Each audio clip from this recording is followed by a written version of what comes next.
Salut à tous et bienvenue sur ce nouveau podcast, c'est Tony et comme vous le savez, c'est toujours un grand plaisir pour moi de vous retrouver pour démarrer cette nouvelle semaine ensemble.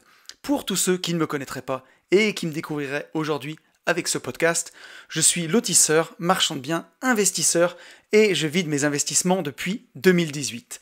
J'ai écrit un livre qui s'appelle Riche de liberté, dans lequel je vous explique comment vous aussi, vous pouvez réussir à atteindre votre indépendance financière grâce à la division foncière, en faisant des détachements de parcelles, des divisions de terrain, jusqu'à faire des lotissements complets. La promesse, c'est d'arriver à dégager chaque année au minimum 50 000 € de marge pour pouvoir en vivre, pour pouvoir dire ciao patron et passer plus de temps sur ce qui vous plaît vraiment dans la vie. Ce livre, il est dispo sur notre site www.abinvest.net/boutique ou alors vous allez sur mon Instagram, c'est là où je suis le plus présent. Vous tapez @une vie de liberté et vous allez me voir dans toutes mes aventures. Il y a même, si vous voulez, un petit avant-goût dans les stories travaux de mon compte Insta. Vous pourrez voir la division foncière en action. Bon, j'ai aussi des petits trucs pour aller plus loin avec moi si vous voulez. J'ai une formation qui s'appelle Division foncière expert qui est désormais disponible aussi au CPF. Voilà, n'hésitez pas à m'envoyer un message sur Instagram où vous avez tout de toute façon dans la description du podcast, mon adresse pour me contacter, tout ce qu'il faut. Donc voilà, pour apprendre vraiment aller plus loin sur les divisions foncières. Je fais aussi d'autres formations pour apprendre à gérer ses finances personnelles, pour apprendre la bourse ou même la crypto en collaboration avec mon pote Max. Donc n'hésitez pas, vous avez tout dans la description du podcast ou dans les liens de ma bio Insta. Et on se retrouve tous les 15 jours maintenant dans ce podcast qui s'appelle lui aussi Une vie de liberté et dans lequel on apprend à être plus libre, que ce soit dans les poches, parce que dans le monde actuel dans lequel on vit, dire que l'argent fait pas le bonheur, ça serait quand même un peu mentir, on va pas se mentir, mais on apprend aussi et surtout à être libre dans sa tête, puisque si on n'est pas libre dans sa tête, vous avez beau avoir un compte en banque bien garni, ça sera compliqué d'être libre tout court. On va commencer ce podcast, comme je le fais tous les 15 jours, en remerciant tous les gens qui m'ont écrit un petit message suite au podcast, au dernier podcast. Donc un grand merci à Jean-Baptiste, Olivier, Florent, Clément, David, Sonia, Xavier, Jérôme, Charles, Frédéric, Xavier, Julien, YL86, et c'est Yann, ça. Voilà, Yann, Cyril, Romain, Jérôme, Xavier, Gwendoline, et à tous ceux que j'ai oubliés. Voilà, c'était les vacances, donc j'ai pas noté tout le monde, mais en tout cas, un grand merci à vous, à ceux qui m'ont aussi envoyé des MP. C'est vous qui faites vivre le podcast, et en tout cas qui faites vivre la première rubrique de ce podcast, puisque à chaque fois je dis que on bosse ensemble sur ce développement personnel, sur la façon d'être plus libre. Certes, c'est moi qui prépare les sujets et qui vous les présente, mais vous avez aussi votre mot à dire pour étayer ma réflexion, pour m'aider à avancer. Donc n'hésitez pas à le faire, ça me fait plaisir et c'est ce qui fait vivre ce podcast.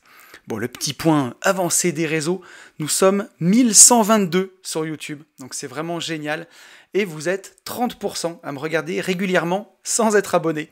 Alors pensez à le faire si vous n'êtes pas abonné sur YouTube, faites-le, activez la cloche comme on dit. C'est vraiment des trucs de youtubeurs, mais voilà, ça permet de développer la chaîne et c'est ce qui donne aussi de la crédibilité à ce podcast. Si on arrive à avoir une chaîne YouTube où il y a 2, 3, 4, 5 000 abonnés, voilà, ça me donne de la crédibilité pour avoir des invités encore plus prestigieux, pour faire plein de choses. Donc n'hésitez pas, on est 470 sur SoundCloud et on est à 242 notes sur Apple Podcast avec un nouveau commentaire. Et donc merci infiniment à toi Estelle pour ton gentil commentaire et ta note 5 étoiles. Et sur Insta, on a dépassé les 4900, je crois qu'on est 4905, donc c'est la dernière ligne droite pour les 5000, et ça aussi, ça me donne beaucoup de crédibilité, et ça assoit le podcast, un compte Instagram avec des 5000 vrais abonnés, c'est génial, et j'en suis vraiment ravi. Mon objectif, c'est d'arriver à atteindre les 10 000, et je pense qu'on y arrivera, j'en suis même sûr, et voilà, ce qui me permettra aussi d'avoir d'autres invités dans le podcast et de continuer à le faire grossir. Donc merci à vous tous qui prenez le temps de liker et de vous abonner. Pour les news, avant d'attaquer, de revenir sur le podcast d'il y a 15 jours, les news, c'est que donc la formation Division foncière expert, Elle est disponible au CPF, donc ça y est, tout est prêt, hein. Elle devait l'être à partir du 15 août. Donc pour ceux qui veulent, je peux d'ores et déjà vous donner les liens pour la commander. Pour cela, écrivez-moi en MP sur Instagram ou alors avec l'adresse qu'il y a dans la description du podcast. N'hésitez pas. J'en ferai la pub un plus gros, enfin comment dire, un plus gros tapage. Parce qu'on est content d'être disponible au CPF. Ça fait vraiment plaisir parce que ça nous a été beaucoup demandé. Donc je communiquerai plus là-dessus en envoyant un mail et tout au mois de septembre. Parce qu'il y a une charge administrative qui est liée à ça. Voilà, c'est pas de la tarte quand même. Donc la formation sera un peu plus chère que quand vous la prenez sans le CPF, forcément. Parce que voilà, il faut payer tout ça. On a un partenaire aussi qui se rémunère. Mais en tout cas, ça permet d'utiliser son CPF. Et ça, c'est vraiment, vraiment top. Donc voilà, pour ceux qui la veulent tout de suite, n'hésitez pas à m'écrire. Il reste un peu de vacances, si vous avez du temps pour bosser dessus, ça peut être vraiment intéressant. Et pour les autres, je ferai un mail pour le mois de septembre où on mettra tout ça en place, parce que ça va me rajouter du boulot. Pour les petites news, je voulais surtout vous remercier pour les écoutes sur le podcast de Harry Brand, donc le podcast d'il y a 15 jours, parce que même pendant les vacances, sur ce podcast-là, je ne sais pas si vous êtes donné le mot, mais vous avez pété tous les scores et vous m'avez vendu du rêve. Donc c'est génial, parce qu'en général, au mois d'août, les audiences sont beaucoup plus faibles, puisque souvent les gens écoutent dans la voiture ou dans les transports en commun, les podcasts, et c'est très bien. Mais voilà, donc merci à vous tous pour ça, c'est vraiment, vraiment trop cool. Et justement, je vous propose qu'on revienne ensemble sur ce podcast. Donc c'était un podcast qui était très très riche, puisque c'était un peu un podcast hommage à Harry Brand en fait. Je l'avais appelé Comment se libérer du sentiment d'insécurité, mais on a parlé pas seulement de ça, on a parlé un peu de l'œuvre d'Harry Brand, de son héritage, de ce qu'il nous a laissé. Donc pour moi, le Permanent Portfolio, qui a été repris après par Ray Dalio, mais c'est Harry qui est à l'origine vraiment du Permanent Portfolio, et le livre How I Found Freedom in an Unfree World, comment j'ai trouvé la liberté dans un monde qui n'est pas libre, un bijou, tout simplement, que je vous invite à vous procurer, à relire chaque année si vous lisez l'anglais, parce que c'est un livre qui n'est pas traduit, mais un livre incroyable, quoi, un livre incroyable. Ça pourrait être rigolo de le traduire d'ailleurs, si jamais il y a un auditeur qui m'écoute et qui fait des traductions, n'hésite pas à rentrer en contact avec moi et on pourrait aller voir l'éditeur d'Harry Brand pour traduire ce livre en français, parce qu'il mériterait vraiment d'être traduit. Ça serait vraiment un beau défi. Moi, j'ai pas un assez bon niveau je sais plus comment on dit, si c'est la translation ou la version dans un sens ou dans l'autre, mais de traduire l'anglais en français ou le français en anglais. Mais en tout cas, ça serait un boulot qui serait intéressant. Et donc, vous avez été nombreux à m'écrire, et beaucoup de retours justement sur le Permanent Portfolio. Et j'ai trouvé ça génial, parce que c'est vraiment quelque chose de bien. Pour rendre à César ce qui est à César, j'ai découvert ça avec une formation de Cédric Froment, justement, qui expliquait sa version du Permanent Portfolio. Après, j'ai mis aussi mon grain de sel derrière, mais c'est vraiment très très intéressant. Donc vous avez été nombreux à me poser ces questions-là. L'assurance vie se prête vraiment très bien au Permanent Portfolio.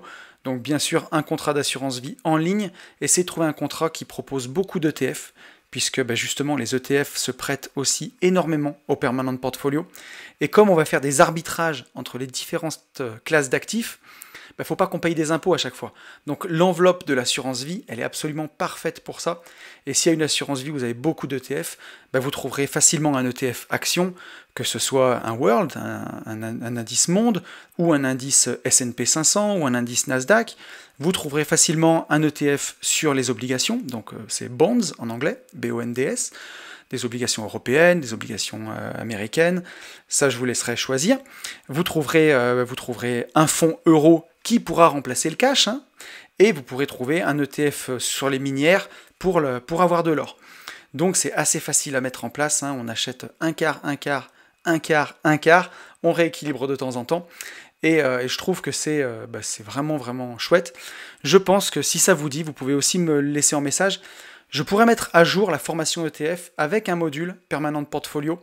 J'en avais déjà parlé dans le podcast des Gentlemen Investisseurs. Je pense que ça peut être bien, en vous présélectionnant une ou deux assurances vie et une ou deux listes d'ETF. Il faut que je mette le nez dedans. Bien entendu, ce ne sera pas un conseil en investissement. C'est très important de le rappeler. De ce que j'explique là, c'est une méthode, c'est un cadre. Les ETF que vous mettez dedans, c'est à vous de les choisir. Il n'y en a pas 150, mais c'est à vous de les choisir. Voilà, c'est important de le signaler. On a aussi un message de Julien. On va prendre un premier message qui me dit « Une question, Tony, sur les ETF dans lesquels tu dis investir, es-tu capitalisant ou distribuant? Merci par avance pour ta réponse. » Donc, Julien, moi, j'aime les ETF capitalisants. Donc ça, on va revenir dessus, mais il y a deux types d'ETF. Il y a des ETF où on capitalise, c'est-à-dire que les dividendes ne sont pas distribués, ils sont automatiquement réinvestis. Ou des ETF distribuant chaque mois, ou tous les 3 mois, ou tous les 6 mois, ou tous les ans, le dividende est distribué et il va tomber, si vous l'avez en compte titre, sur le compte espèce. D'ailleurs, c'est très souvent sur le PEA ou sur le compte titre qu'on a des ETF distribuants. En assurance vie, ils sont plutôt capitalisants. Et donc, si l'ETF est distribué, tu es automatiquement imposé sur le dividende. Donc c'est dommage. Alors, soit tu as déjà un énorme capital, tu es déjà rentier, et tu as décidé de vivre de ton capital. À ce moment-là, pourquoi pas une stratégie distribuante, où tu vas payer tes impôts quand tu auras ton dividende distribué, et tu pourras vivre avec ce dividende distribué. Si en revanche tu es en phase de constitution de capital, en phase de constitution de richesse, faut payer les impôts le plus tard possible. C'est pour ça que Robert Kiyosaki nous enseigne que l'entreprise, c'est l'arme secrète des riches. Parce que dans une entreprise, d'abord tu investis tout et tu te payes à la toute fin. Alors que quand tu es salarié, on te paye et après tu dois payer tes impôts, tu dois tout payer derrière. Donc il vaut mieux se payer en premier une fois qu'on a obtenu, on va dire, les gains, et puis après, avec ce qui reste, on paye les impôts, plutôt que d'avoir un salaire et que tous les impôts aient été prélevés avant et qu'on te paye avec les restes, quoi. C'est un peu le même principe avec les ETF capitalisants ou distribuants. Moi, je préfère les capitalisants, je préfère que ce soit tout de suite réinvesti. Si j'ai besoin de cash, je peux vendre 1, 2 ou 3 ETF. À ce moment-là, je payerai mes impôts, mais au moins, j'ai la main et j'ai le choix. Et en plus, si tu es dans une stratégie de constitution de capital, on a tellement de choses à faire, ça t'évite d'avoir à réinvestir tes dividendes. Au moins, ils s'investissent tout seuls et c'est beaucoup plus simple. On a un message de Frédéric. Frédéric qui me dit « C'est toujours excellent de t'écouter. Tu nous pousses dans des réflexions qui nous permettent d'effectuer plus en profondeur des travaux sur nous-mêmes. Merci. Tant de fois, j'ai croisé des super hommes d'affaires, fondateurs, qui avaient faim, très faim, mais qui avaient aussi très souvent peur que tout s'arrête demain. Et pourtant, le challenge, mais aussi cette peur les motive, ils ne s'arrêtent jamais. Seront-ils un jour apaisés de leur boulimie? Tes podcasts nous permettent d'avancer en sérénité, ne change rien. » Je te dirais, Frédéric, ici que c'est encore et toujours la question du pourquoi. Et si je te disais que sur Une vie de liberté, j'ai trouvé le secret de la vie, le secret d'une bonne vie, le secret de vivre heureux, et qu'il faut appliquer exactement ce que je dis parce que j'ai la vérité universelle, je serais un menteur et je pense que je serais même le pire des connards, tu vois. Puisque il faut pas avoir la prétention de penser qu'on a trouvé la bonne façon de vivre. Et peut-être que, tu vois, cet homme d'affaires-là, si il poursuit toujours plus d'argent, mais que ça le rend heureux et que pour lui c'est un moteur et que c'est là-dedans qu'il s'épanouit, j'ai envie de te dire pourquoi pas, si c'est sa façon à lui d'être heureux. Après, voilà, il faut pas que ce que tu décris, et je pense que c'est ce que tu veux dire, mais que ce soit une deuxième rat race, en fait, une course au toujours plus, différer sans cesse son plaisir, son bonheur, et au final ne jamais en fait l'atteindre. C'est vraiment une question qui est large, mais ce que je peux te dire là-dedans, c'est que quand tu réponds à ton pourquoi, quand tu réponds vraiment à ce qui t'anime, à tes besoins fondamentaux, ce qui, au fond de toi, te rend heureux, ça devient ta boussole, et là, tu peux plus te tromper, en fait. Tant que ça a du sens pour toi. C'est ça qui est important, c'est de remettre du sens. Quand tu vois Elon Musk, par exemple, pour citer Elon Musk, il arrête pas de bosser. C'est peut-être quelqu'un qui bosse, j'en sais rien moi, 100 heures par semaine, je sais pas. C'est incroyable. Il passe son temps à travailler. C'est l'homme le plus riche du monde, quasiment, ou enfin en tout cas, suivant le cours de la bourse, mais il pourrait s'arrêter et vivre 50 vies d'opulence et profiter. Mais peut-être que lui, ce qui le fait kiffer, c'est pas l'argent, justement, c'est de changer le monde. En fait, il a conscience que voilà, il a 40 et quelques années, que le temps passe vite, et que un jour il est mortel, et un jour il partira, et qu'entre-temps, il a une fenêtre de tir pour changer le monde, et qu'il n'a pas le temps, et voilà, il va dévouer sa vie à ça. Mais je pense qu'au fond de lui, ça le rend heureux, et c'est son pourquoi. Donc, faut pas juger comment les gens vivent. Faut surtout regarder pour soi ce qu'on a envie. Et effectivement, si tu te perds dans une quête financière à vouloir toujours plus, plus, plus, plus, mais que c'est l'argent pour l'argent et que tu te rends pas compte que cet argent-là, il doit te permettre d'être libre, effectivement, tu peux t'égarer. En tout cas, merci beaucoup pour ton message, Frédéric, ça fait vraiment plaisir. Et merci à toi. Et on a un message de Yann. Yann qui nous dit: Bonjour Tony, podcast très pertinent. À mon sens, la confiance en soi est, par nature, l'état d'esprit qu'il est important, voire nécessaire de cultiver et de s'approprier pour affronter sereinement les péripéties que nous réservent les bonnes et les moins bonnes choses de la vie. Toutefois, je crois savoir qu'il faut aussi conserver la lucidité suffisante pour ne pas tomber dans le piège de l'excès de confiance. Par expérience, les enchaînements de succès renforcent le sentiment de confiance dans nos capacités jusqu'au jour où la martingale ne fonctionne plus. À l'image d'un sportif remportant tout, jusqu'au jour où il commence à perdre de façon durable.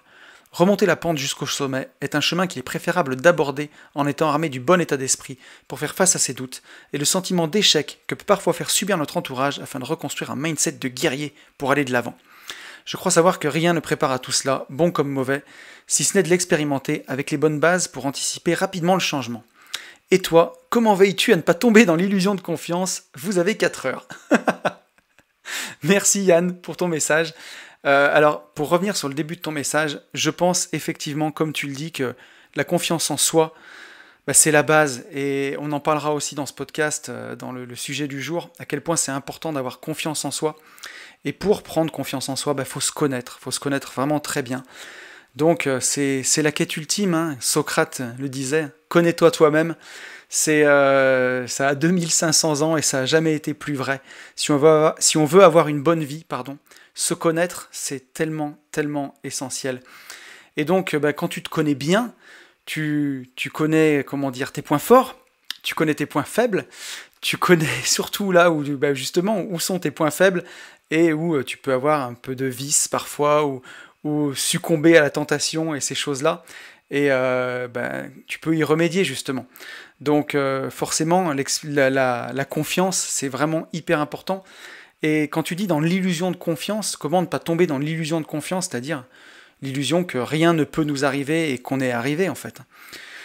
Je pense qu'il faut faire preuve de modestie. On en parlera aussi encore une fois dans ce podcast. Justement, ton message fait une très très bonne transition. Quand on pense qu'on est arrivé, quand on prend tout le monde de haut, en général, c'est là qu'on prend des bonnes calottes.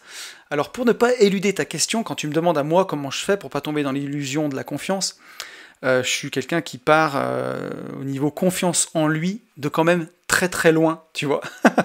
Et j'ai beaucoup bossé sur ma confiance en moi pour être affirmé, pour pouvoir faire transmettre mes idées et être sûr de moi. Donc aujourd'hui, j'ai une bonne confiance en moi, mais on va dire le socle, la base, la façon dont je me suis construit, c'est quand même sur une confiance en soi un peu fragile. Donc je pense que ça me protège en fait, de ne pas tomber dans cette illusion de confiance. Mais il faut sans cesse se remettre en question. Voilà comment on fait pour pas tomber dedans. En tout cas, c'est ce que je pense. On pourrait avoir la facilité de tomber dedans quand tu fais une bonne année en bourse, que tu as fait un beau all-in sur les marchés, comme en 2019 où tu fais plus 35%, et avoir l'impression que tu as trouvé la martingale et plus te sentir. Mais voilà, c'est se dire que il faut toujours être mesuré quand même dans ce qu'on fait. Alors, il y a des fois où quand on veut réussir en étant un entrepreneur, il ne faut pas être mesuré. Il faut prendre des risques, il faut aller de l'avant. Mais il faut en avoir conscience, voilà, avoir conscience qu'on prend un risque. Parce qu'être entrepreneur, c'est ça, c'est prendre des risques. Mais justement, en mesurant un peu ces risques et en ayant conscience, c'est comme ça que tu ne tomberas pas justement dans cette illusion de confiance, de te dire que tu es le maître du monde, que tu as tout compris à la vie et que tu feras jamais d'erreur. Et rassure-toi, si un jour tu tombes dans cette illusion de confiance, la vie te mettra une bonne calotte et se chargera de te ramener dans le droit chemin. En général, c'est souvent comme ça que ça se passe. La vie, elle frappe une première fois pour te dire « Eh oh mon pote, t'es en train de t'égarer ». Si tu l'écoutes pas, elle frappe une deuxième fois, souvent beaucoup plus fort. Et en général, on comprend. Ce qu'il faut, c'est se réveiller quand la vie frappe une première fois et ne pas, comme on le disait dans le podcast de la semaine dernière, enfin d'il y a 15 jours avec Harry Brown, et comme je le disais aussi dans le vlog que j'ai fait sur YouTube, où je parle du problème de la dette, et quand la dette est mal utilisée, à quel point ça peut être dramatique, ben justement un excès de confiance, un excès de dette, et on peut être ruiné et repartir de zéro. Il y a des gens qui arrivent à repartir de zéro, les Américains sont très très forts pour ça, et il y a des gens par contre que ça coupe complètement dans leur élan, et qui ne repartent pas. Et rassurez-vous, enfin, je n'ai pas envie de tester ça, et je pense que personne n'a envie de tester ça. On construit vraiment le succès dans les échecs, hein. Ça c'est fondamental. En soi, ça en France, on l'a vraiment très mal compris, et les Américains l'ont beaucoup compris. Et c'est ce que j'essaye aussi de faire dans ce podcast, en partageant souvent mes échecs, mes burn-out, les fois où je me suis planté, et ce podcast n'y fera pas exception. Parce que justement, c'est dans ces échecs-là qu'on construit ces victoires, et ça c'est Lao Tzu qui le disait, et c'est plus vrai que jamais. Et c'est plus important que jamais. Mais voilà, on n'a pas envie d'échouer non plus trop fort, ou il faudrait repartir de trop bas. Donc ouais, gare à l'excès de confiance. Mais je pense que là-dessus, j'arrive encore à avoir du recul, donc pour l'instant, je suis plutôt pas mal. Voilà, j'espère que ça aura répondu à ta question, Yann, et je vous propose qu'on enchaîne avec le sujet de la semaine. Et le sujet de la semaine, ça va être cette citation « L'enfer, c'est les autres ». Alors on va en parler tout au long de ce podcast, on va voir si vraiment l'enfer c'est les autres, ou s'il n'y a pas des solutions, on va voir d'où ça vient, puisque c'est une citation qui est bien connue, qui nous vient de Jean-Paul Sartre, et voilà, j'ai eu envie qu'on y réponde ensemble. Alors pourquoi j'ai eu envie de vous parler de ça, pour commencer? Pourquoi ce sujet cette semaine, l'enfer c'est les autres? La semaine dernière, j'étais en vacances avec mes enfants et ma compagne, en Ardèche. On a passé des très très bons moments, on a fait du canoë, on a fait du canyoning. Donc le canyoning, pour ceux qui ne connaissent pas, c'est on s'habille en tenue d'homme grenouille, en combinaison, et on descend une rivière en fait. Donc c'est vraiment super sympa, c'est super ludique. Avec les familles, c'était génial. Et pour aller faire du canyoning, il y avait une rando à faire. Et donc ils nous avaient montré, les moniteurs, comment transformer sa combinaison en sac à dos pour pouvoir le mettre sur son dos et faire la rando sans être encombré de la combine, parce qu'il y avait 1 heure à marcher. Et il y a une des petites filles du groupe qui n'arrivait pas à la mettre, ça n'arrêtait pas de tomber, son sac à dos combinaison là, et le moniteur n'arrêtait pas de la vanner et de se foutre d'elle, et la petite fille était toute rouge, la gênance était à son paroxysme, et là le moniteur il la regarde et il lui dit « Alors, hein, l'enfer c'est les autres hein !» parce que voilà, il n'arrêtait pas de la vanner. Et sur le coup ça m'a fait rire, parce que c'était bon enfant, et le moniteur, il était vraiment sympa, il lui a remis sa combinaison en mode sac à dos, et ça roulait. Mais ça m'a fait un petit déclic, et je me suis dit, tiens, l'enfer c'est les autres, ça ferait un bon sujet de podcast, parce que ça m'a rappelé énormément de choses dans mon parcours, parce que, je vais pas vous le cacher, pendant très très longtemps, j'ai pensé que justement, l'enfer c'était les autres.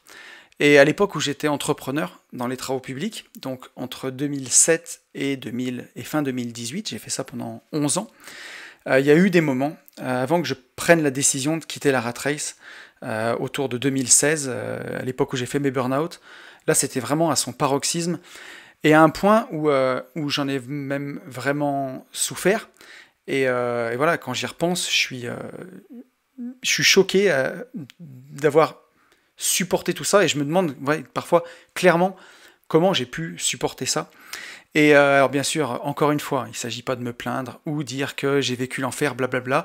Il y a des choses et des situations qui sont bien pires dans la vie, il peut arriver bien pire que ça, mais en tout cas à l'époque, la façon dont je l'ai vécu et comme je l'ai ressenti, c'est comme ça que je le vivais à l'époque.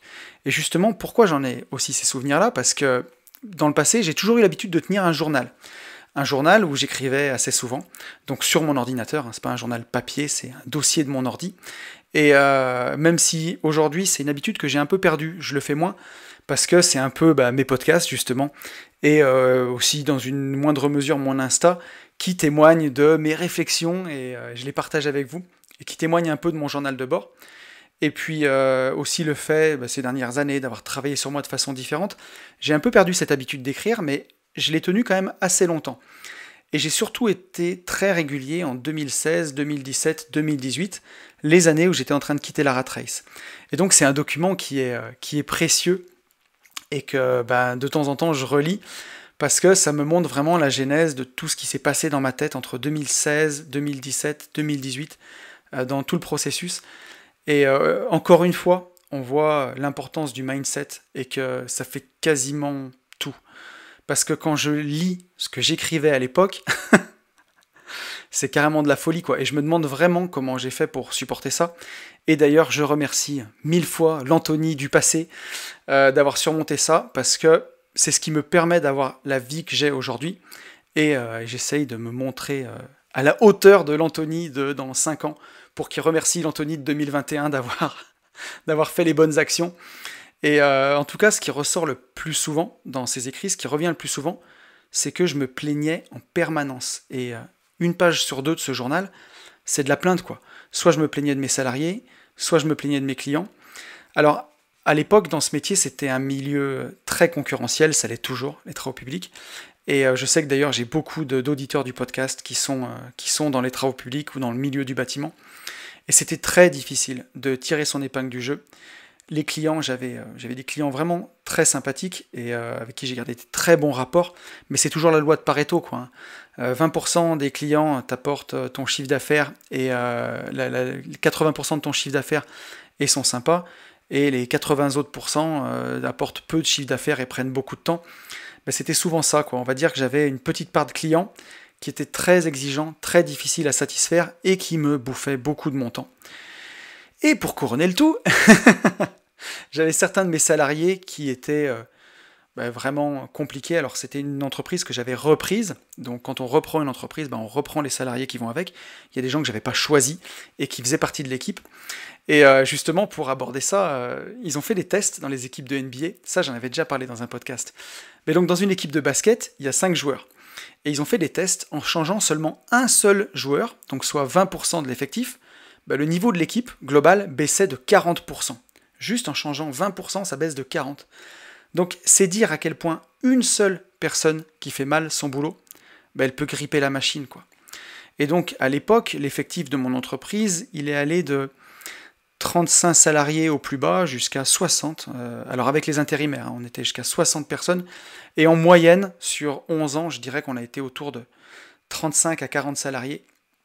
Et je pense que, si je fais appel à ma mémoire et à ce que j'ai écrit, j'avais toujours en permanence 3 ou 4 éléments perturbateurs, 3 ou 4 pénibles. Donc ça fait 10% de l'effectif. Et donc, si on suit la loi de la NBA, ça fait baisser l'efficacité d'une boîte de 20%. Hein. Ça fait beaucoup. Hein. Surtout qu'on était quelques improductifs. Donc si on ramène ces 3 à 4 perturbateurs aux personnes qui étaient vraiment sur le chantier, hein, pas les gens qui étaient dans les bureaux, parce qu'on était 5 dans les bureaux, c'est encore plus. Et donc voilà, c'était quand même compliqué à gérer, et à quel point je salue tous les chefs d'entreprise, parce que parfois juste 1 ou 2 éléments perturbateurs peuvent prendre beaucoup d'ampleur, et c'est compliqué.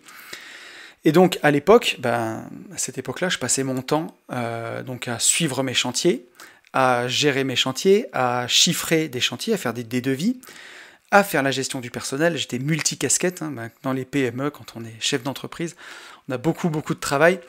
Et à côté de ça, pour ces 3-4 personnes, à gérer des conflits de niveau CE2, des absences de ces 3-4 personnes, et bref, une vraie galère. Et donc, ce que j'avais noté dans mes notes, mais je sais que j'ai pas mal d'auditeurs qui sont chefs de PME, j'ai pas mal d'auditeurs qui sont conducteurs de travaux, donc je fais un petit coucou à Charlie si tu m'écoutes, et je sais qu'ils savent de quoi je parle, à quel point ça peut être difficile. Et je sais qu'en tout cas, moi, à cette époque, je me disais que, clairement, l'enfer, c'était les autres.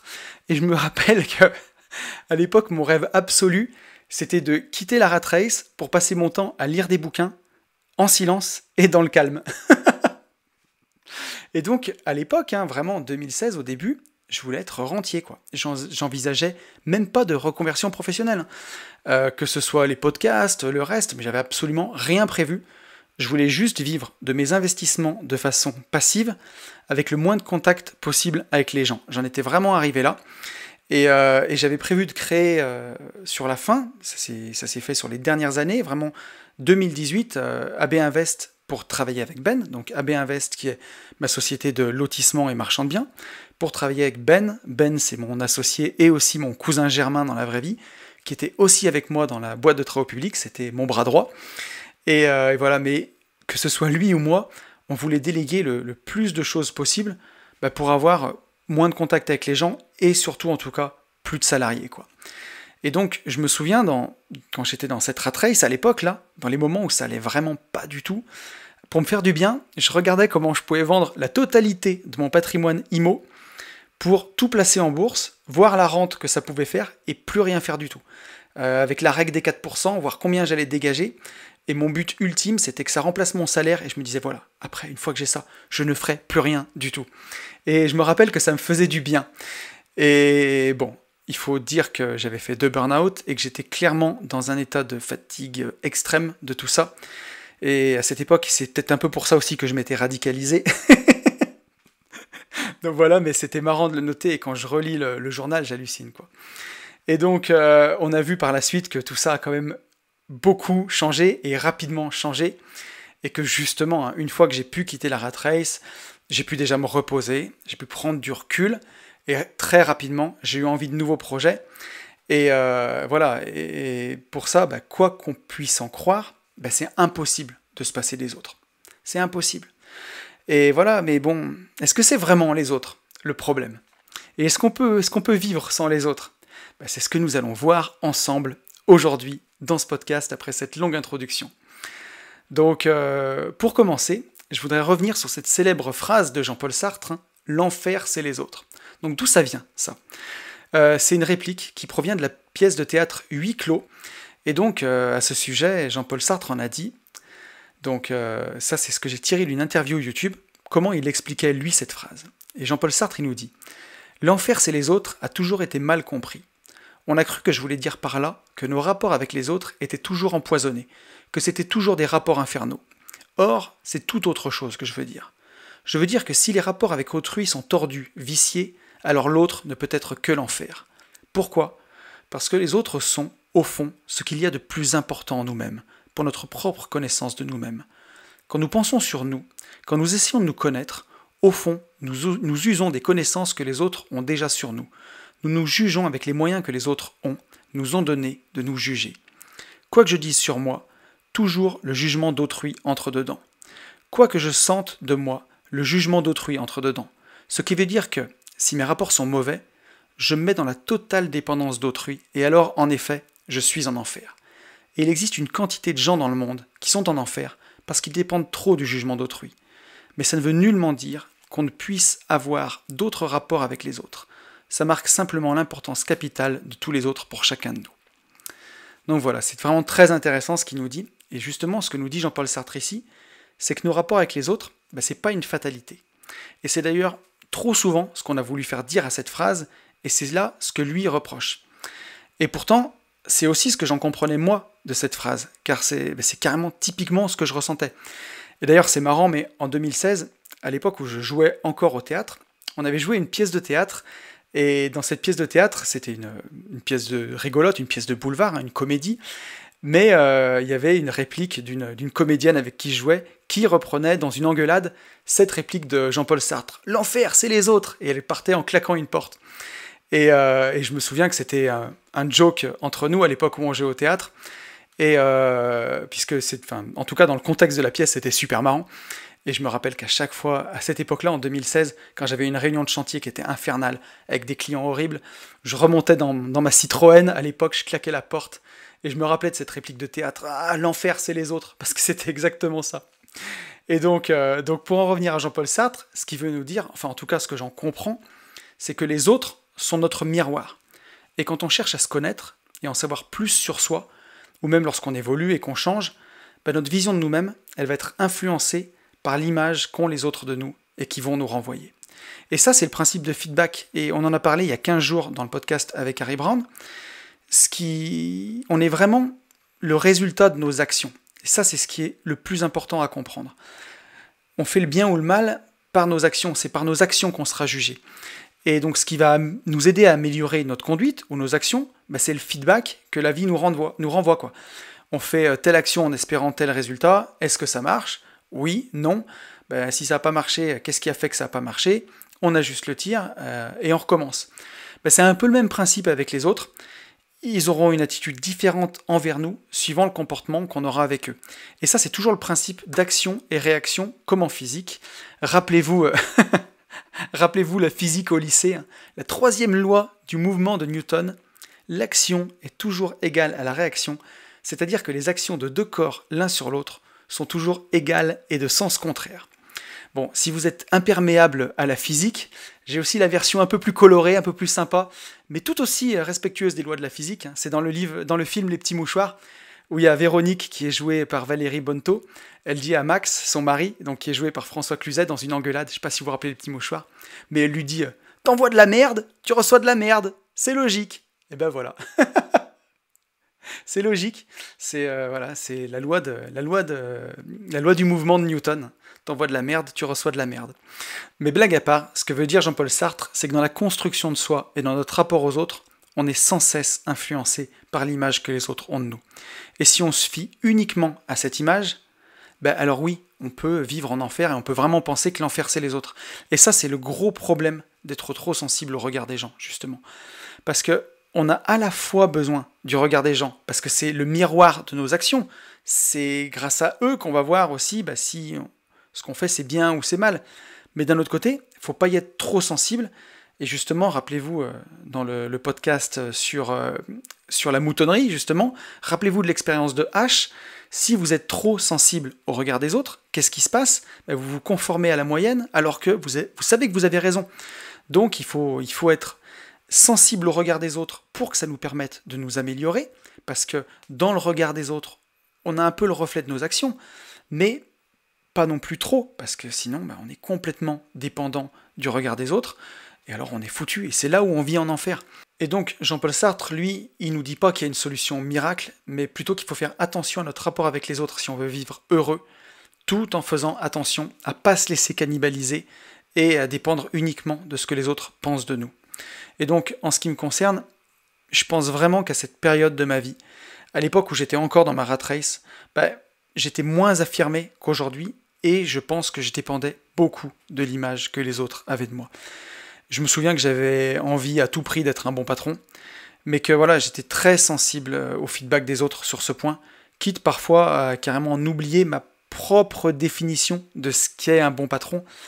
Et justement, être un bon patron, c'est pas faire des choix qui font plaisir à tout le monde pour préserver la paix sociale dans l'entreprise, c'est parfois faire des choix difficiles pour la bonne marche d'une entreprise. Et c'est marrant, mais dès que j'ai eu compris ça, à l'époque, tout a été beaucoup plus simple pour moi. Je crois que, si j'en suis ce que j'ai écrit, j'ai dû le comprendre autour de mi-2016, et ça a été beaucoup plus facile. Et c'est d'ailleurs ce que nous dit André Muller dans son excellent livre, dont on parle beaucoup dans ce podcast, La technique du succès. André, il nous dit « Pour connaître le succès, il faut perdre l'habitude de se rassurer. C'est moi et nul autre qui décide de ma vie ou de mon destin. » Et ça, c'est hyper important à comprendre. De plus faire son gros bébé, de plus avoir besoin de Pierre ou de Paul pour valider ses actions, devenir un homme ou devenir une femme, avoir sa propre définition du bien ou du mal, du sens qu'on veut donner à sa vie, et perdre cette habitude de se rassurer, perdre aussi cette habitude de vouloir être aimé à tout prix, mais être authentique, viser d'être authentique. Donc on voit très bien que c'est compliqué quand même. Il faut à la fois être sûr de soi, mais aussi préserver sa relation avec les autres, parce que quoi qu'il arrive, on a besoin des autres dans la vie. Et donc dans la suite de ce podcast, on va beaucoup parler du livre d'André Muller, La technique du succès, parce qu'il a consacré toute la première partie du livre à comment réussir en étant soi-même, en se connaissant, en partant de soi, et toute la deuxième partie du livre est consacrée aux autres. Et il y a des choses qui sont vraiment très puissantes dans la réflexion de cette semaine. On va d'abord un peu parler de la première partie du livre, où André commence de cette façon en nous disant que, je cite, « Le pouvoir prodigieux de la pensée est le facteur numéro 1 de la réussite, pour qui l'a compris et voudra bien s'en souvenir à propos de tout ce qu'il fait et entreprend. » Et donc pour André, le pouvoir prodigieux de la pensée, c'est vraiment le facteur numéro 1. Et je suis d'accord avec ça. Récemment, j'ai entendu Cédric Anissette dans une conférence le dire, et je suis vraiment d'accord. Et Cédric, il disait, pour faire les premiers 100 000 euros, c'est de la technique. Pour faire le premier million, c'est du mindset. Alors je sais qu'on met le mindset à toutes les sauces, mindset, et que ça peut être un peu galvaudé, mais pour moi, ce pouvoir de la visualisation, il est extrêmement important. Et c'est hyper puissant. Et c'est pas pour rien que les sportifs l'utilisent. Avoir un but plus grand que soi, quelque chose qui nous dépasse, quelque chose qui nous transcende pour justifier toutes nos actions, avoir un pourquoi fort, mais c'est comme une boussole en fait. C'est avoir le sens qu'on veut donner à sa vie. Alors bien sûr qu'il faut de la technique, c'est hyper important. On va prendre un exemple avec la bourse, mais pour apprendre à investir en ETF, ben, il faut se former déjà pour commencer, il faut ouvrir un PEA, il faut analyser les différents ETF, et il faut choisir ceux qu'on veut. Donc ça, c'est de la technique. Mais croyez-moi, au moment de passer un ordre de bourse de 10 000 euros pour acheter de l'ETF S&P 500 alors qu'il est au plus haut et que tout le monde dit qu'il est au plus haut, ça c'est du mindset au moment d'appuyer sur le bouton. Donc c'est vraiment ce que je voulais illustrer dans ce passage-là. C'est pour ça que le mindset c'est important, parce que si on n'a pas le mindset, ben, on va mettre 200 euros, et puis on va arrêter de flipper, on va laisser son PEA bien plein. Donc pourtant on a la technique, c'est pour ça que le mindset c'est vraiment important. La technique elle est fondamentale, mais sans le passage à l'action, elle sert à rien, elle sert qu'à parler et à se faire mousser devant des gens qui n'ont jamais investi en disant qu'on sait tout. Mais voilà, hein, sans le passage à l'action, ben, elle ne sert à rien. Et donc si justement, notre première force pour le succès est notre pouvoir de la pensée, André Muller nous dit que l'autre est un facteur de réussite au moins aussi important que nous-mêmes. Parce que l'autre, ben, il peut nous barrer la route ou nous aider. Et donc en soi, le livre d'André Muller, il rejoint la pensée de Jean-Paul Sartre. Et pourtant tous les deux, ils sont plutôt d'un bord politique carrément diamétralement opposé, comme quoi il y a des choses universelles. Et donc André Muller, il nous dit « Nous avons besoin des autres pour réussir. La connaissance que j'ai de moi m'aide à connaître les autres. La connaissance des autres me permet de mieux me comprendre et de me perfectionner. » Et ça, c'est super puissant, parce que vraiment, ça résume ce que disait Jean-Paul Sartre quand il commentait sa phrase « L'enfer, c'est les autres ». C'est vraiment, vraiment très puissant. Commencer par se connaître soi-même, ça nous aide à mieux connaître les autres. Et quand on se connaît bien soi-même, quand on est sûr de soi, et ben voilà, la connaissance de soi, elle peut nous permettre aussi de mieux comprendre les autres, et aussi aux autres qui nous font du retour, de mieux nous comprendre et de nous perfectionner. Et moi, quand j'étais dans ma rat race, j'étais convaincu que l'enfer, c'était les autres. Voilà. Mais pourtant, c'est impensable de réussir sans les autres. Et j'aurais jamais pu réussir sans mes clients, qui m'ont donné du travail. J'aurais jamais pu réussir sans mes salariés, qui ont fait les chantiers. J'aurais jamais pu réussir sans mes fournisseurs pour livrer les matériaux. Et ainsi de suite, et ainsi de suite. Alors, c'est sûr qu'en France, les dés sont un peu pipés parfois, et qu'avec tout ce qu'on a chez nous, hein, la protection des salariés, la jalousie de la réussite, hein, la haine du patron, etc. Et que voilà, même avec la meilleure volonté du monde, ce sera quand même compliqué, et que souvent on se heurte à un problème de mindset en France. Et c'est aussi pour ça que quand j'ai quitté ce job-là et que j'ai recréé mon entreprise, j'ai voulu une activité dans laquelle j'ai pas de salariés et dans laquelle j'ai pas de patron. J'ai un associé, voilà, avec qui je m'entends merveilleusement bien, et que mais même dans ces conditions-là, hein, même en n'ayant pas de salariés, pas de patron, j'ai besoin des autres pour réussir. Sinon, c'est impossible. J'ai besoin d'avoir des bons rapports avec les agents immobiliers pour qu'ils m'emmènent des affaires. J'ai besoin d'avoir des bons rapports avec les vendeurs pour faire affaire avec eux, pour qu'ils me vendent leur terrain. J'ai besoin d'avoir des bons rapports avec mon notaire. J'ai besoin d'avoir des bons rapports avec mon géomètre et avec les entreprises qui vont intervenir sur les chantiers. Et dans ces entreprises, il y aura aussi des ouvriers qui vont faire le chantier, et j'ai aussi besoin d'eux pour réussir. Et même le plus gros marchand de biens, il a quand même finalement besoin du plus petit, entre guillemets, manœuvre, hein, qui décharge le matériel, ou du plâtrier qui vient faire les bandes à joints, ou du carreleur, enfin, et de tout le monde. Et bien entendu, j'ai aussi besoin de clients pour acheter mes terrains, et de locataires pour entrer dans mes appartements. Donc voilà, comme dit André, nous sommes des animaux sociaux, et tout ce qu'on fait à l'autre pour but, pour moyen ou pour spectateur. Et c'est aussi pour ça qu'il faut toujours rester modeste et jamais se croire arrivé. Et ça, c'est le pire qui peut se passer. Et en soi, ça rejoint le commentaire de Yann au début de ce podcast. Et pourquoi il faut jamais se croire arrivé? Pourquoi il faut toujours rester modeste? Parce que déjà, c'est beaucoup plus classe. Mais aussi, ça nous évite de devenir un but de notre personne et de penser que, justement, on peut se passer des autres. Et parce qu'on ne peut pas se passer des autres. Pour réussir, on a besoin des autres. Et dans son livre, André Muller, il appelle ça « briller sans éteindre ». Et je trouve que c'est vraiment très très beau, briller sans éteindre. Et pour moi, c'est la meilleure façon de devenir inspirant aux yeux des gens. Briller sans éteindre. Voilà, ne pas cacher qu'on a réussi, mais rester modeste pour pouvoir inspirer les autres. Et en tout cas, personnellement, quand je pensais que l'enfer, c'était les autres, je pense que pour moi, c'était surtout par fatigue et par lassitude.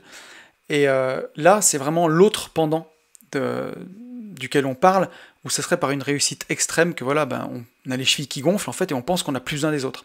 C'est rigolo parce que ça me fait penser à une phrase que mon grand-père me répétait tout le temps, qui était une citation de Coluche, et qui disait « Dans la vie, il n'y a pas de grand, il n'y a pas de petit. La bonne longueur pour les jambes, c'est quand les pieds touchent bien par terre. » Et ça, je trouve que c'était vraiment très puissant. Il faisait bien de me répéter ça.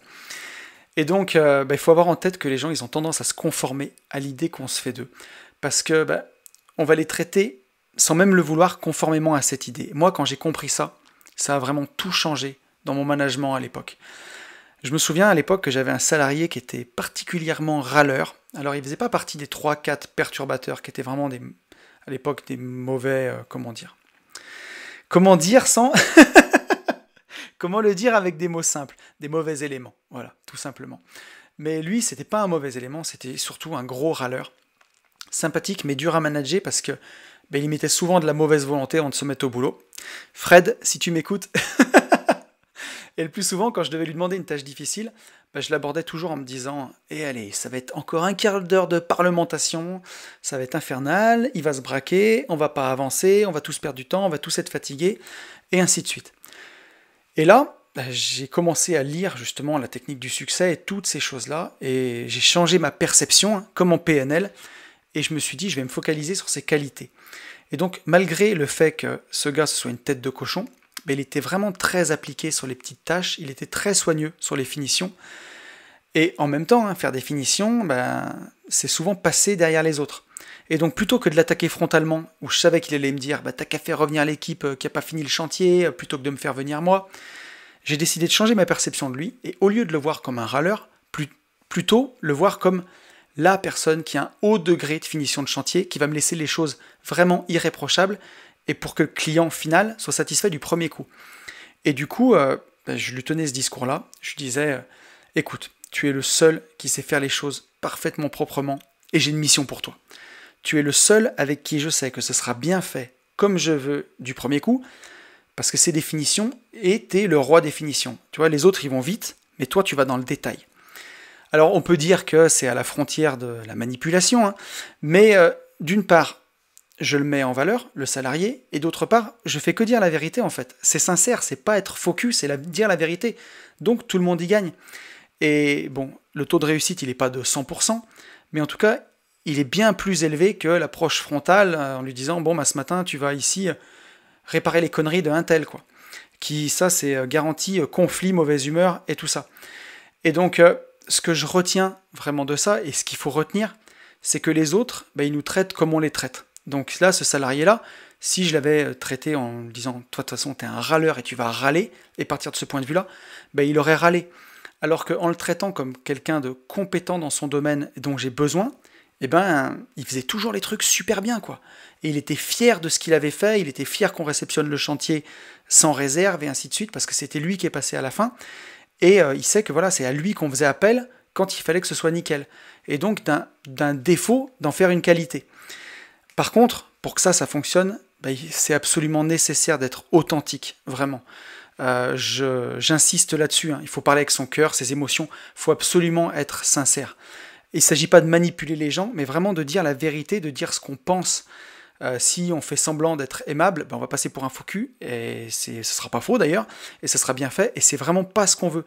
Et pour arriver à ça, l'idée c'est vraiment de voir, ou d'essayer de voir en tout cas, le meilleur dans l'autre, même dans celui qui, a priori, a pas grand-chose pour lui pour qu'on l'aime, et essayez de voir le meilleur dans cette personne et se focaliser sur cet axe-là. Il faut essayer de trouver les points communs qu'on peut avoir, de parler de ce qui nous rassemble plutôt que de parler de ce qui nous divise, quoi. Et donc, comme on en a déjà parlé plusieurs fois dans ce podcast, pour pas que ce soit l'enfer avec les autres, justement, ça sert à rien de tenter de convaincre l'autre, absolument, de rentrer dans des débats. Tout ça, c'est de la perte d'énergie. Donc, pour ça, vaut mieux éviter les sujets polémiques ou les sujets où on est clairement opposés pour pas avoir à mentir ni à forcément affirmer absolument les opinions, nos opinions si on n'en a pas envie. Voilà. Ça sert à rien de vouloir avoir raison dans une discussion. Ça, je le dis souvent, ça n'a aucun intérêt. Et gardez vraiment en tête que ce qui nous unit, c'est plus important que ce qui nous sépare. Et donc pour ça, notre cher André, il a une technique infaillible, mais quand même assez dure à mettre en place, et qui rejoint le premier accord Toltec, que ta parole soit impeccable, et André, il nous conseille de ne jamais critiquer autrui, que ce soit en public ou en privé. mais plutôt de ne dire que du bien des gens. Donc ça ne veut pas dire être faux cul, je reviens vraiment dessus, ça veut dire être authentique, être sincère, essayer de voir le meilleur dans l'autre et dire le bien qu'on pense. Et donc pour ça, il faut considérer l'autre important, lui apporter de la valeur, le plus qu'on peut en tout cas. Et pour réussir en business d'ailleurs, avant l'argent, la principale préoccupation, ça doit être d'apporter de la valeur aux autres. C'est pour ça qu'on a toujours besoin des autres. Quand on aménage une LCD, ou même un appartement en nu, ou moi je le vois quand je fais la découpe de mes terrains de lotissement, ou quand j'ai créé les formations ETF ou finances perso, avant même de penser à l'argent que ça peut rapporter, la première et unique, j'ai envie de dire, préoccupation, ça doit d'abord être d'apporter de la valeur. Est-ce que mon locataire il va se sentir bien dans cet appart? Est-ce que j'aurais envie d'habiter dans cet appart ou dans cette rue? Est-ce que je me verrais construire une maison sur ce terrain? Est-ce que je me verrais y élever mes enfants? Voilà. Est-ce que si j'étais un débutant complet en bourse, cette formation elle va tout m'expliquer? Ou est-ce que si je suis à la ramasse avec mes finances perso, que je suis endetté, que je suis en détresse, que je ne sais pas gérer mon argent, est-ce que cette formation elle va vraiment m'aider à sortir du trou et à commencer d'accumuler de la richesse? Les vraies questions à se poser, c'est celle-ci. Alors, forcément qu'il faut que ce soit rentable, mais dans la démarche, la rentabilité, elle doit venir en deuxième, et en premier, ça doit toujours être ces questions-là. Et si oui, on se voit habiter sur ce terrain avec ses enfants, à ce moment-là, on regarde quel prix on peut revendre le terrain, quel prix on peut en proposer aux vendeurs, et ainsi de suite. Mais chaque fois que j'ai fait l'inverse de cette démarche-là, je me suis planté. Chaque fois une fois où j'ai acheté un immeuble de rapport, que sur les chiffres, le beau 12% de rentabilité, sans assez regarder le quartier, sans assez regarder la ville et le public que j'allais avoir, je me suis planté. Alors que quand on part de l'inverse, comment je peux ici construire quelque chose où les gens seront heureux, où les gens se sentiront bien et mettre l'autre au centre des choses, voilà quoi, c'est là où ça va exploser. Faut jamais acheter un immeuble sur les chiffres, mais d'abord regarder sur l'emplacement, est-ce que les gens seront bien, quelle valeur je vais apporter, et après on met les chiffres et on voit si les deux choses elles collent. Et donc c'est vraiment en ça que l'autre, quoi qu'il arrive, même si on pense qu'on peut s'en passer, c'est en ça que l'autre il sera toujours au centre de nos préoccupations. Et bien entendu, j'insiste, mais il faut le faire sincèrement, il faut respecter les autres si on veut prospérer. Et voilà, c'est d'arriver à convaincre l'autre de notre valeur, de ce qu'on fait, de la valeur de nos idées ou de ce qu'on propose. Alors bien entendu, tout n'est jamais rose, et il y aura toujours des personnes négatives autour de nous, dont on ne pourra rien tirer. Et André Muller, il appelle ça ces gens-là les pompes à énergie. Et pour lui, il y a deux catégories de gens. Il y a ceux qui donnent de l'énergie, et il y a ceux qui en prennent. Et je me souviens, à l'époque, j'avais une ancienne collaboratrice qui était comme ça, qui était tout le temps déprimée, à se plaindre toute la journée, qui arrivait en traînant les pieds, et qui voyait sans cesse le verre à moitié vide. Et je me souviens à l'époque, après avoir bossé 20 minutes avec elle sur des dossiers, je me sentais vidé, quoi. Elle allait mieux, elle était en forme, et moi j'étais vidé. Et en fait, il y avait eu transfert d'énergie, quoi. Moi j'étais le donneur, et elle prenait, quoi. Et elle m'avait pris mon énergie pour elle. Si on s'entoure uniquement de pompes à énergie, effectivement, ouais, notre environnement il peut vite devenir un enfer, et on peut vite penser que l'enfer c'est les autres. Et justement, la posture de chef d'entreprise, elle est compliquée pour ça, parce que on est un vrai donneur d'énergie, on est là pour faire avancer les choses, on déborde d'enthousiasme pour faire avancer ses équipes. Et si on fait des mauvais recrutements, si on recrute des gens qui sont des pompes à énergie plutôt que des donneurs, on peut vite se faire vider, quoi. Donc c'est vraiment important de faire attention dans ces choses-là. Et donc, bien entendu, il faut essayer de voir le meilleur en chacun pour les rapports quotidiens, mais pour les gens qui vont composer notre cercle proche autour de nous, il faut vraiment se concentrer sur les personnes qui donnent de l'énergie.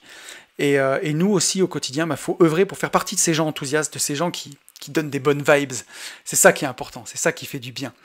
Et donc, quand on est en face de ces gens, quand on a affaire à des gens comme ça, pour pas que l'enfer, ça devienne les autres, justement, vaut mieux couper court plutôt que de se perdre en explications, tenter de les convaincre, parler. Et donc, de manière générale d'ailleurs, vaut mieux privilégier ceux qui font à ceux qui parlent, et ceux qui créent au lieu de se plaindre. Et donc, encore une fois, pour une association ou un projet, ou quand on est chef d'entreprise et qu'on recrute ses équipes, il vaut mieux une personne optimiste, qui a moins de compétences, qu'une personne très compétente mais pessimiste. Parce que croyez-moi, quand ça devient difficile dans les affaires et quand on a besoin de se remonter les manches et de se battre, il vaut mieux des gens optimistes autour de soi. Et donc j'arrive déjà à la fin de cet épisode. J'espère que ça vous aura plu. Pour conclure, je vais dire que, comme je vous l'ai dit dans ce podcast, j'ai longtemps pensé que l'enfer, c'était les autres. Alors beaucoup, pour moi, par lassitude de la rat race et d'un système français un peu, qui monte les gens les uns contre les autres. Je pense aussi que j'avais pas la bonne attitude. J'étais trop focalisé, justement, sur le regard des autres, à essayer d'être aimé et à peut-être ne pas assez être authentique, effectivement. Donc voilà, on a les autres qu'on mérite. Et je me disais souvent ça en étant patron. Je me disais, il doit y avoir quelque chose qui cloche dans mon attitude parce qu'on a les autres qu'on mérite. Et même si en France, avec la protection des salariés, avec la jalousie, et avec la mentalité française, les dés sont un peu pipés et ça arrange pas la sauce, même en faisant du mieux qu'on peut. Mais c'est pas pour ça qu'on doit pas faire du mieux qu'on peut. Et quand j'ai réussi à m'extraire de tout ça, quand j'ai remonté ma nouvelle boîte, je voulais pas avoir de patron, je voulais pas avoir de salarié. Je pensais que je pourrais réussir tout seul, mais c'est une erreur et on l'a vu dans ce podcast. Quoi qu'on fasse, on a besoin des autres et on n'est rien sans les autres si on veut réussir. Et je l'avais pas prévu quand j'ai quitté la rat race, mais justement, une fois que j'ai eu fini, je voulais être isolé et justement je me suis senti isolé sans les autres, à part mon associé, pour partager ma vision des choses, comme je voyais la vie. Et donc, je disais tout à l'heure, on dit souvent qu'on a les autres qu'on mérite, mais moi j'ajouterais aujourd'hui une chose, je dirais qu'on doit mériter les autres qu'on veut s'offrir. Il faut apporter de la valeur aux autres qu'on veut avoir autour de soi. Rappelez-vous de Newton, si on envoie du positif, on reçoit du positif. Et si vous êtes allergique à la physique, rappelez-vous des petits mouchoirs. Si tu donnes de la merde, tu reçois de la merde, c'est logique. Mais pour recevoir, il faut donner, et il faut donner sans compter. Et bien entendu, comme je l'ai dit dans un précédent podcast, il faut donner pour donner. Et surtout pas donner pour recevoir. Sinon, c'est plus un don, c'est de l'échange. Et moi, j'avais besoin de m'entourer de gens qui partagent les mêmes idées que moi. Et à part Ben, mon associé, que j'en avais pas beaucoup autour de moi, donc je me suis dit, pourquoi ne pas propager mes idées? Alors j'ai fait mes podcasts, d'abord tout seul, puis après avec Yann, puis après des formations dans le but d'aider les autres et d'apporter de la valeur aux autres. Et en choisissant d'offrir mon temps, d'offrir mes réflexions, d'offrir mes avancées dans ce podcast, j'ai lancé mes ondes dans le ciel, au sens propre, comme ça, comme un appel. Et voilà, et aujourd'hui, j'essaye chaque jour d'être à la hauteur de l'entourage que je veux m'offrir. J'ai la chance de ne plus être dans une position de subir mon entourage, mais dans une position de m'offrir un entourage de qualité, en donnant d'abord à lui ce que je sais, ce que je pense, mes échecs et mes succès. Et en donnant en premier, en considérant sincèrement les autres, c'est de cette façon que j'ai reçu le plus. Et ça, j'ai reçu dans tous les domaines. J'ai rencontré des amis incroyables, sincères. J'ai eu des opportunités de business. Et puis, je me suis senti validé par mes pairs. Et ça, c'est de la reconnaissance. C'est un sentiment génial. Et ça fait du bien. Et ça prouve encore et plus que jamais qu'on a besoin des autres pour aussi vivre heureux et pour avoir une bonne vie. Ainsi s'achève ce podcast. J'espère qu'il vous aura plu, qu'il vous aura aidé à réfléchir. Je vous souhaite d'apprendre encore plus à vous connaître. Je vous souhaite d'arriver à avoir la sagesse de voir le meilleur en chacun, même si c'est parfois difficile. Je vous souhaite d'arriver à vous libérer du regard des autres, parce que ça, c'est le plus important. Je vous souhaite aussi de faire les efforts pour mériter les autres qui vous accompagnent. Et vous le savez, je vous souhaite, par-dessus tout, de vivre libre.